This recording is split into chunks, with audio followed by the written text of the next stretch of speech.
Olá, tudo bem? Eu espero que sim. Meu nome é Jaderson Freitas e hoje, 25 de julho, eu selecionei os seguintes destaques para o Notícias do Mundo de Segurança da Informação. Botnets exploram falha crítica em dispositivo Zixel, como aprimorar o treinamento de conscientização de segurança na sua empresa e DPO, atuação que vai além da privacidade. E eu começo com essa notícia que fala: botnets exploram falha crítica em dispositivos Zixel. Várias botnets distribuídas de negação de serviço, ou DDoS, foram observadas explorando uma falha crítica em dispositivos Zixel que surgiram em abril de 2023 para obter controle remoto de sistemas vulneráveis. A falha, rastreada como CVE 2023-28771, é um bug de injeção de comando que afeta vários modelos de firewall que podem permitir que um ator não autorizado execute código arbitrário enviando um pacote especificamente criado para o dispositivo de destino.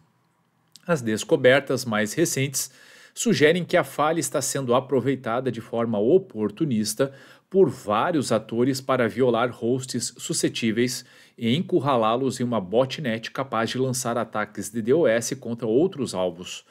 Isso inclui variantes de botnet Mirai, como Dark IoT, e outro botnet que foi apelidado de Katana, por seu autor, que vem com recursos para montar ataques DDoS usando os protocolos TCP e UDP. A divulgação ocorre quando a Cloudflare relatou uma escalada alarmante na sofisticação dos ataques de negação de serviço distribuídos no segundo trimestre de 2023, com agentes de ameaças criando novas maneiras de evitar a detecção, imitando habilmente o comportamento do navegador e mantendo suas taxas de ataque por segundo relativamente baixas. Serei sucinto no comentário dessa matéria, até porque na sequência aqui tem uma matéria um pouquinho mais longa, mas eu não sei se vocês conseguiram perceber uma forte tendência. A gente já conhece, já fala de ataque de negação de serviço distribuído há muito tempo, que é uma realidade e que tem prejudicado enfim, inclusive gerado certos transtornos para muitas empresas, também não é novidade. Pelo menos uns 3 anos, 2, 3 anos, com certeza. Só que, com o advento do 5G, somado à inteligência artificial, o que vocês acham que vai acontecer? Vai ser relativamente simples para os criminosos, infelizmente, vai ser relativamente simples aperfeiçoar ferramentas automatizadas, criando uma rede gigante de equipamentos zumbis, né, comprometidos, que com alta conectividade podem ficar explorando, escaneando e percebendo quem tem determinadas fragilidades e direcionando seus ataques. Inteligência com automação, para os criminosos, é um prato cheio. Então, quando a gente fala aqui de várias botnets distribuídas para a execução de um ataque de negação de serviço distribuído, entendam que isso é uma realidade e ainda é pouco perto do que está para acontecer. E por que eu estou dizendo isso? Parece algo assim, poxa, então não temos o que fazer? Longe disso. O que a gente precisa entender é o contexto de para onde os ataques estão indo, qual é a tendência, para que possamos estruturar controles de forma a prevenir, detectar e responder a esse tipo de evento. Simples assim. Simples, obviamente, né, de forma contextual, mas a criação dessa estratégia, a definição e a implementação, ela precisa acontecer muito rápido, porque essas tendências serão aceleradas, sem sombra de dúvida, e infelizmente veremos muitas vítimas se o cenário atual não mudar. E além de termos contexto para identificar ataques de botnets, é preciso fazer um trabalho também de correção das vulnerabilidades ou gestão de vulnerabilidades ágil. Esse é o caminho. Certamente isso pode diminuir bastante a probabilidade desse tipo de incidente acontecer. Como aprimorar o treinamento de conscientização de segurança da informação na sua empresa? Essa matéria está muito interessante. Ela é uma matéria relativamente longa, portanto, eu sintetizei um pouco. Mas para aqueles que não entendem ainda a importância de se trabalhar aculturamento de segurança, essa matéria está muito boa, porque ela traz contextos muito claros. Se você pertence, porém, ao outro grupo que sabe da importância dos treinamentos e campanhas de conscientização e segurança, essa matéria está ainda melhor, porque ela consegue trabalhar algumas nuances muito importantes. Olhem só. O relatório de crimes na internet de 2022 observa 21.832 reclamações de comprometimento de e-mail corporativo, BEC em inglês, com perdas ajustadas superiores a 2,7 bilhões de dólares. Outros números envolvendo engenharia social incluem as reclamações de fraude de investimento aumentaram de 1,45 bilhão de dólares em 2021 para 3,31 bilhões em 2022, o que representa 127%. E suporte técnico ao cliente e representação do governo são responsáveis por mais de 1 bilhão de dólares em perdas para as vítimas. As opiniões da indústria sobre a eficácia do treinamento de conscientização existente variam. O treinamento de conscientização pode ser eficaz para educar os indivíduos sobre os riscos da engenharia social, mas não pode eliminar completamente a ameaça, comenta Zach Warren, consultor-chefe de segurança da EMEA da Tanium. O problema real é como um dos principais tópicos da Estratégia Nacional de Segurança Cibernética, a responsabilidade é colocada muito no usuário final e não no próprio setor de segurança cibernética. Possivelmente nos concentramos muito no o que, em vez do porquê. O que dá certo para o atacante e não o que dá certo. Ou melhor, e não por que dá certo. O que pode ser um e-mail de phishing. O porquê seria engenharia social. A pergunta, por que o treinamento de conscientização falha, pode ser reformulada como por que engenharia social é bem-sucedida. Nosso foco está no que estiver em alta no momento. Isso geralmente é concluir nosso trabalho de maneira mais eficiente possível. A filtragem geralmente é subconsciente para nos permitir manter o foco. Ele gira em torno de nossos próprios preconceitos subconscientes, incluindo preconceitos preferenciais, ambições, esperanças e medos, etc. Os engenheiros sociais entendem isso. O invasor usa esses vieses extremos como ganância, medo e necessidade de pressa como gatilhos de engenharia social. As vítimas estão mais preocupadas em terminar o trabalho e sair para as festas de final de semana do que em analisar o último e-mail.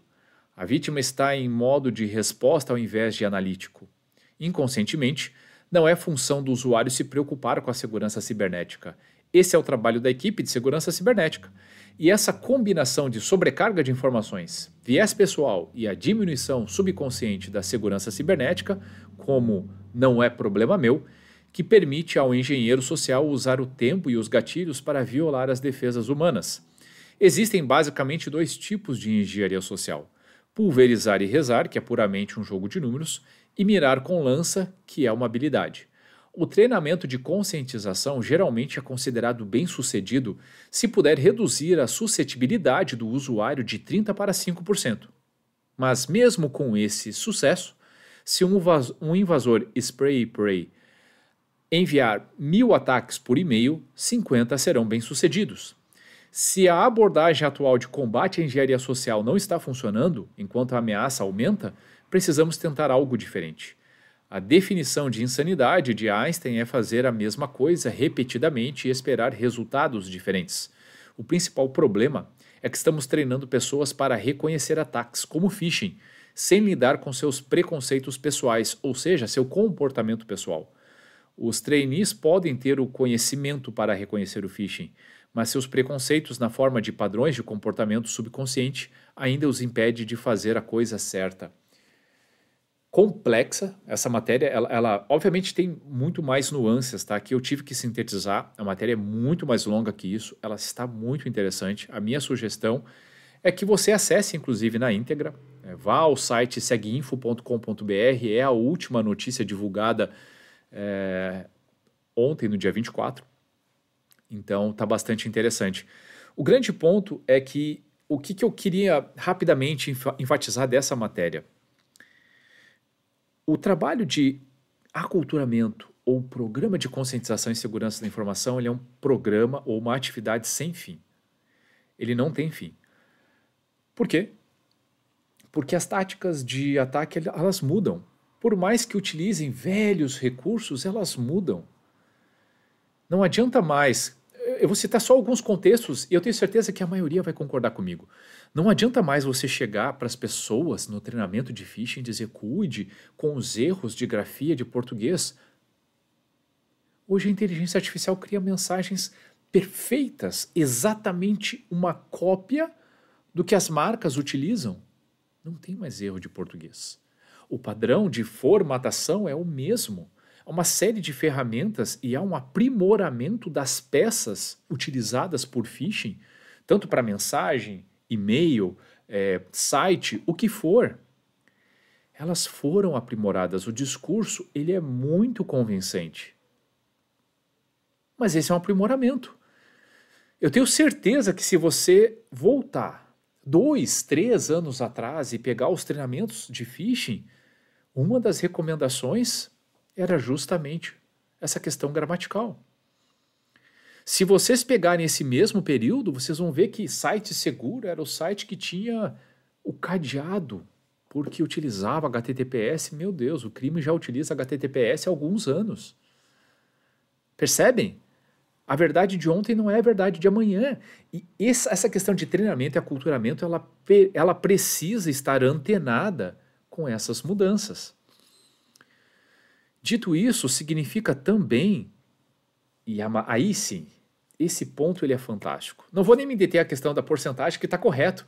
Todos nós, geralmente, quando criamos um programa de conscientização, a gente se apega a metas, né? Poxa, terei sido bem sucedido se dos testes de phishing eu reduzir de X para Y%, de 10 para 3%, para 4%, 5%, não sei quais são os seus números. O número de mercado geralmente alcança ali uma média de 20%, 25% de vítimas nos primeiros testes. Isso vai melhorando com o tempo, porque as pessoas começam a ficar um pouco mais antenadas, mas esse contexto de algumas pessoas caem e é uma porcentagem relativamente alta, que seja 5%, bastaria uma pessoa cair num ataque de phishing para que o malware seja instalado, para que um dado importante seja vazado, o que for. Então, essa possibilidade ela sempre existe. Mas o ponto é que nós precisamos treinar as pessoas para que elas tenham comportamentos adequados, de forma a inibir suas primeiras reações e naturais reações. A matéria aborda isso de uma maneira bem sutil. Mas vocês acham que é à toa que ele citou, por exemplo, ali a mensagem no final de sexta-feira que a pessoa está com pressa e quer dar um check it? Todos os e-mails foram lidos e eu fiz tudo o que tinha que fazer. Às vezes esse comportamento leva a pessoa a ser menos minuciosa na análise. Se existe uma mensagem mais alarmante, trazendo algum contexto de forma ameaçadora, fazendo com que a pessoa tenha que tomar uma ação rápida, senão ela vai perder, ou ela vai ter divulgado, ser exposta, ou vai perder uma promoção que não vai se repetir, ou coisas do tipo, também precisa ser treinado. As pessoas precisam entender que esse tipo de reflexo precisa ser controlado. A reação precisa ser controlada. É isso que a matéria fala. E para concluir, encerrar, quantos de vocês, e aí eu queria até fazer uma provocação, se você faz isso, bacana, coloca aqui no comentário dos vídeos, aqui eu faço, ou aqui na empresa fazemos, ou o que for. Seria legal ver pessoas que já estão direcionando seu aculturamento de segurança para questões além do o que, mas por quê, né? Tentando mostrar para as pessoas a razão pela qual elas deveriam evitar determinados comportamentos. Se você já trabalha isso, coloca aqui, ia ser bem legal poder aprender também e, de repente, compartilhar um pouco da experiência de quem já está fazendo. Mas esse é o caminho, pessoal. Esse é o caminho e é o melhor caminho. Precisamos continuar trabalhando forte o aculturamento, independente do nível de maturidade que as pessoas se encontrem na sua empresa, na sua instituição, no seu órgão público, o que for, a gente precisa constantemente falar sobre segurança e trazer esses contextos, porque todos podem ser beneficiados. E na última notícia de hoje, DPO, atuação que vai além da privacidade. O profissional de DPO, Data Protection Officer, ou encarregado de dados, se tornou conhecida no Brasil com o advento da LGPD, tendo sido incluída em 2022 na Classificação Brasileira de Ocupações pelo Ministério do Trabalho. Um DPO é a pessoa física ou jurídica responsável por realizar a comunicação entre o controlador, a ANPD, e os titulares de dados. Nas organizações, exceto nas de pequeno porte, conforme Resolução CD-ANPD número 2 de 2022, a nomeação deste profissional é obrigatória perante a LGPD. Mas, além da responsabilidade como agente de tratamento inerente à comunicação, o DPO enfrenta desafios no exercício da sua função que exigem a atuação multidisciplinar. Posto isso, a ele cabe a promoção da cultura de privacidade e proteção de dados pessoais na organização, para que as políticas e os procedimentos internos sobre privacidade sejam seguidos em todos os níveis organizacionais. O profissional também precisa estar sempre atento às orientações da ANPD, tomar as devidas providências diante das situações que envolvem tratamento de dados pessoais, prestar esclarecimentos aos titulares de dados, dar respaldo no que tange às reclamações e comunicações e orientar colaboradores sobre boas práticas, bem como monitorar a conformidade da empresa em relação às obrigações legais. Para tanto, é necessário engajamento com diferentes áreas para que a cultura da privacidade seja estabelecida de forma efetiva e contínua. Na análise de um incidente, por exemplo, é possível e necessário envolver mais de uma área para além da atuação do DPO, como a de segurança da informação, que irá aplicar medidas técnicas de contenção e avaliação do incidente. O jurídico, por sua vez, emitirá um parecer sobre as eventuais consequências jurídicas e as áreas de negócio serão acionadas em caso de informações adicionais. Nos casos de treinamentos aos colaboradores, é necessário envolvimento do RH para promover o engajamento. Já no que tange a avaliação de fornecedores, é preciso contar com a área de suprimentos para garantir que a avaliação de privacidade faça parte do fluxo de contratação e de renovações. Esses são alguns dos casos nos quais é possível perceber a necessidade de atuação de um DPO com conhecimento dos processos internos da organização, desenvolvimento interpessoal e capacidades técnicas que vão além da privacidade. Essa abordagem multidisciplinar permite mitigar os riscos no que diz respeito à privacidade e à proteção de dados pessoais, a partir de uma análise mais completa e efetiva sobre os impactos do tratamento das informações. Portanto, apenas o conhecimento teórico do DPO, sem a atuação focada nas várias áreas correlacionadas ao desenvolvimento das ações de privacidade e proteção de dados, e sem um bom entendimento da estrutura organizacional da empresa, o programa de privacidade não será efetivo. Que matéria fantástica. Fantástica. Acho que assim, claro, sejamos realistas. Todo processo, toda nova implementação, uma nova criação, ela passa por uma curva de maturidade, onde ela é implementada com um nível X de maturidade e ao longo do tempo, percebendo os contextos, os eventos, incidentes, riscos, controles, vários ciclos de PDCA vão trazendo esse serviço, esse produto, o sistema, o que for, o processo que seja, né? Lembrando que quando a gente fala de PDCA, a gente está falando de 4 tipos de ativo. Pode ser um processo, pode ser uma tecnologia, pode ser pode ser ambientes e pode ser pessoas, né? Então vamos lá, de novo, já que eu me enrolei aqui. Processos, tecnologia, pessoas e ambientes. Qualquer um desses tipos de ativos podem passar por ciclos de PDCA. Dito isso, significa dizer que muitas empresas acabaram, por uma questão de atendimento à lei, instituindo uma pessoa como DPO. Você, a partir de hoje, é o encarregado de dados. Só que isso não é suficiente. Há uma estrutura de responsabilidades muito além do DPO, e a matéria traz isso de forma brilhante.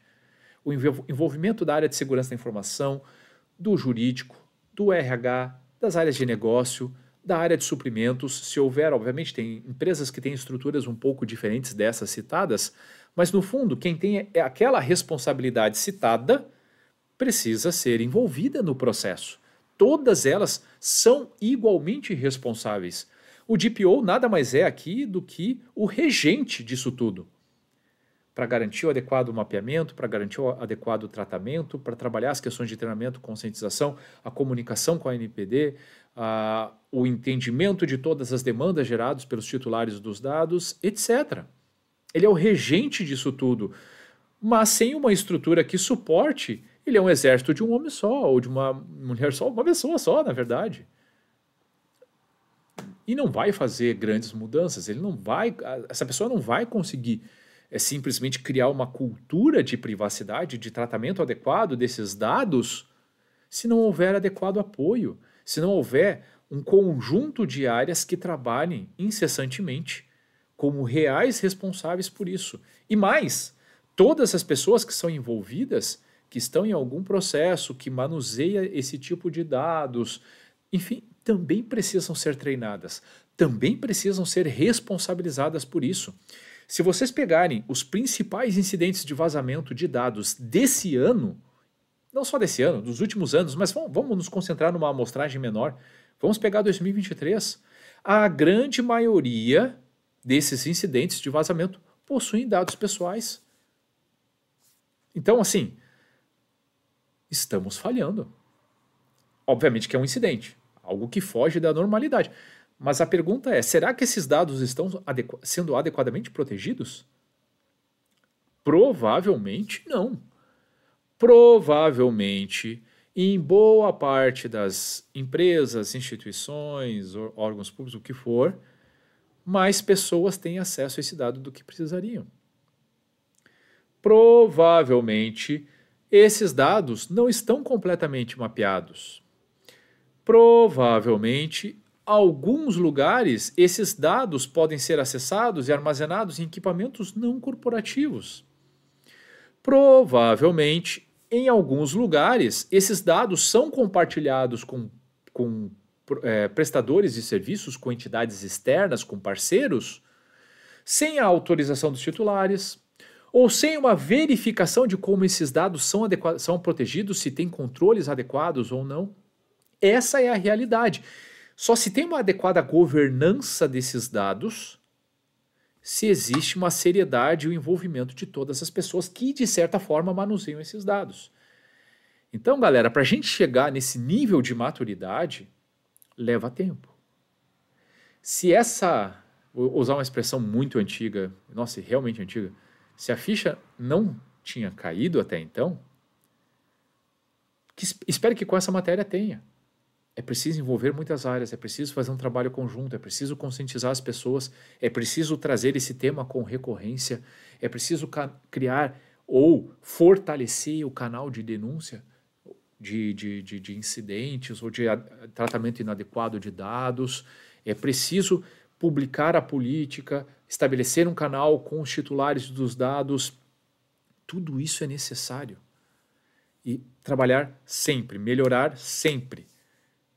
Remapear os dados, o fluxo, onde eles estão presentes, quem manuseia, implementar controles, checar se existe realmente a necessidade, trabalhar com os aspectos de segurança de maneira adequada, com privilégios mínimos.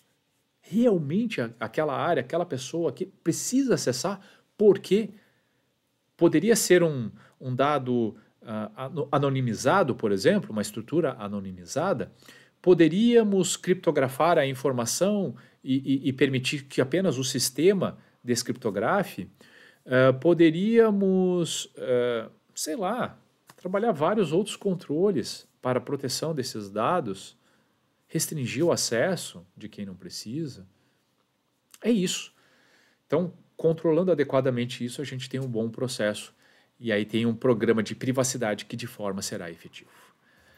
Bom, pessoal, o que eu tinha preparado para hoje era isso. Espero sinceramente que vocês tenham gostado e se você gostou do conteúdo, se fez sentido para você, então curta, salve, compartilhe esse post ou marque as pessoas que podem se beneficiar desse tipo de conteúdo. Eu tenho certeza que fazendo essas ações, podemos fazer a diferença trazendo mais cultura de segurança da informação.